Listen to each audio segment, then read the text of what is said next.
tako kot hiše ne kupimo, ne da bi si jo prej temeljito ogledali, je tudi testna vožnja obvezen del procesa nakupa avtomobila.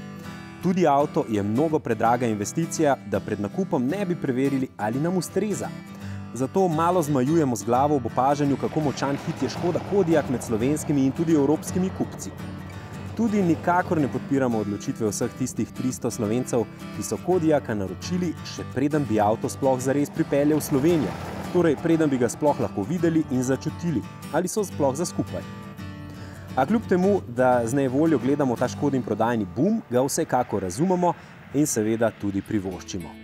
Je namreč nagrada za dolga leta dobrega dela gradnje blagovne znamke, posledica trdega dela marketinške ekipe, ki pa seveda ne bi mogla doseči ničesar brez konstantno dobrih izdelkov v zadnjih 20 letih. In v tokratnem konkretnem primeru tolikšna navdušenost kaže tudi na moč vrhunskega dizajna, za katerega je v veliki meri zaslužen celo Slovenec, Marko Jevtič.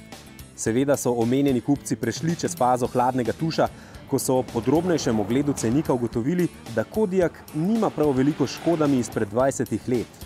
Absolutno gledano je namreč drag. Zadovoljivo opremljen aljaški medved stane okoli 33.500 €. Govorimo o Kodiaqu s samodejnim menjalnikom, 4-kolesnim pogonom in 7 sedeži. Mi bi ga zagotovo opremili še z res domiselnimi Simply Clever dodatki, recimo z vzglavniki za spanje, brezžičnim polnilcem telefona, izvlečljivo vlečno kljuko, tudi vse asistenčne sisteme bi zahtevali, ne bi pa pozabili niti na pripomočke, ki bi že morali biti serijski, recimo DAB sprejemnik.